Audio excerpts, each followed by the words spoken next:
The views, opinions, and findings contained in this podcast are those of the host and subject matter experts. They should not be construed as official Department of Defense positions, policies, or decisions unless designated by other official documentation. Hi, welcome to Clinical Updates in Brain Injury Science Today, or CUBIST, a podcast for healthcare providers about current research on traumatic brain injury, also known as TBI. This program is produced by the TBI Center of Excellence, or TBI COE. I'm your host today, Amanda Gano. Today, I'll be speaking with Dr. Donald Marion. Dr. Marion is a neurosurgeon and consultant at the TBI COE. Don and I will discuss a study entitled Recovery Profiles After Concussion Among Male Student Athletes and Service Cadets with a Family History of Neurodegenerative Disease, data from the NCAA-DoD CARE Consortium by Adam Harrison and colleagues and published in the Journal of Neurotrauma in December of 2020. Hi, Don. Thanks for bringing this article to our attention today. Could you tell us a little bit about this study? Sure, Amanda.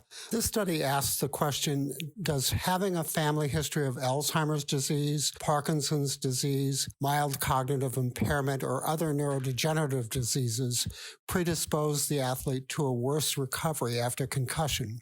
The investigators were able to use a pre-existing cohort of college-aged athletes, the NCAA-DoD CARE Consortium, which were a part of a long-term longitudinal study. On a questionnaire they completed when enrolling in the study, 51 male college athletes and service academy cadets indicated that they had a family history of neurodegenerative disease, and 102 males indicated that they did not.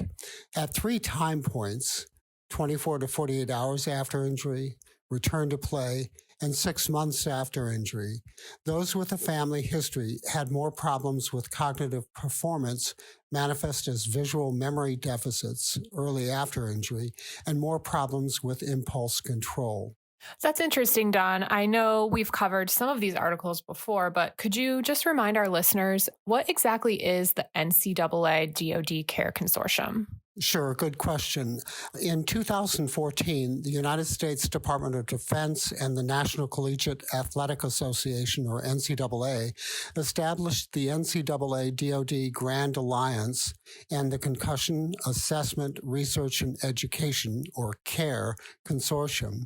The goal was to conduct a prospective, longitudinal, multi-center, multi-sport investigation that delineates the natural history of concussion in both men and women by incorporating a multidimensional assessment of standardized clinical measures of post-concussive symptomatology, performance-based testing, including cognitive function and postural stability, and psychological health.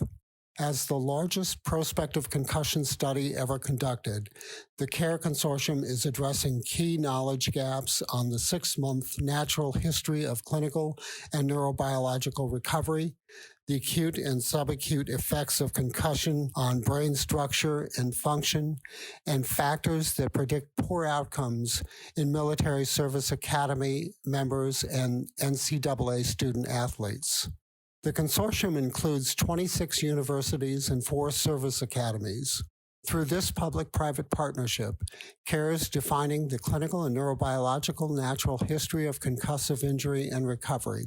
As of January of 2021, Amanda, the CARE Consortium has enrolled over 53,000 military service academy cadets and NCAA athletes. In addition, over 5,500 concussed cadets and athletes have undergone detailed post-injury characterization. Thanks, Don. You know, the CARE Consortium is collecting a lot of really fantastic data. It's a great resource. But why do you think that the DoD should focus on sports injuries? You mean because you would expect them to be injured in combat more so than in sports? Right. Good question. In fact, though, from 2000 to 2017, data shows that 86% of brain injuries in the military occurred during day-to-day activities unrelated to deployment. That makes sense. And I think it's important for listeners to keep that in mind. So how was this study done? So before the beginning of each sporting season or academic year, each participant completed a detailed demographic questionnaire followed by an extensive clinical assessment battery. Individuals were then monitored for the occurrence of a concussion. After a concussion, athletes were again evaluated 24 to 48 hours post-injury, again on being cleared for unrestricted return to play, and finally at 6 months post-injury. Concussions were diagnosed by a member of their institutional medical team using the evidence-based definition adopted by the NCAA Department of Defense Alliance. Symptom burden was quantified using a 22-item SCAT-3 symptom checklist. Verbal memory, visual motor speed, reaction time, and impulse control, as well as overall cognitive efficiency, were assessed with the immediate post-concussion assessment and cognitive testing device, or the IMPACT. IMPACT is a computerized neurocognitive assessment tool similar to the ANAM that is used in the military. Okay, so what were the results? So at 24 to 48 hours after injury, those athletes with a family history of neurodegenerative disease had significantly worse visual memory and also had significantly worse impulse control. And the worse impulse control was actually at all time points after injury, and that includes at 24 to 48 hours, at return to play, and at 6 months. A family history of neurodegenerative disease did not affect time to return to play, however. Okay, and what were the limitations of the study? There were several, Amanda.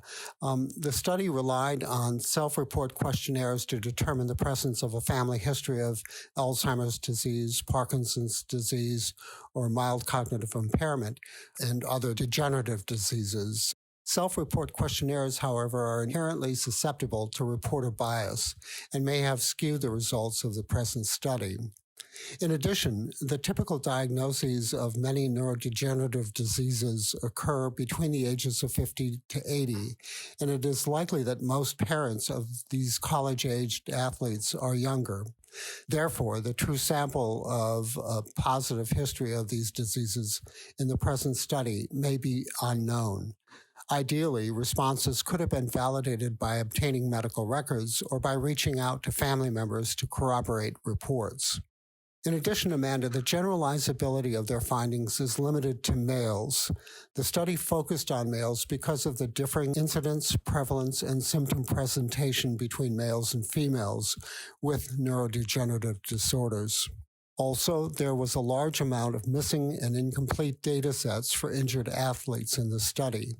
This reduced both the total number of athletes with a positive family history, as well as available athletes without a positive family history. Finally, impulse control was the only measure in which they observed significant group differences beyond the acute phase of the injury. Okay, that makes sense. So what should the primary care provider take away from this study? These findings do raise concerns, Amanda, about a college athlete's predisposition to worse outcomes after a concussion and should be investigated further because of the limitations we just discussed. But together with the genotypic data regarding ApoE4, there is increasing evidence that some people may be more vulnerable to post-concussive symptoms than others. Knowledge of such predisposition could help investigators better select who to include in clinical trials or better counsel prospective athletes about their choice of sport. All right, thanks, Don. So that's all the time we have for today. You can stay up to date on future episodes by subscribing to CUBIST on iTunes, SoundCloud, Stitcher, or wherever you listen to podcasts, where you can also find links to the articles we discuss and other relevant resources. CUBIST is produced and edited by Vinnie White and was hosted today by me, Amanda Gano. It is a product of the Traumatic Brain Injury Center of Excellence, a division of the Research and Development Directorate, J9, of the Defense Health Agency, led by Division Chief Captain Scott Pine, Medical Corps, United States Navy. Thank you for listening to this episode.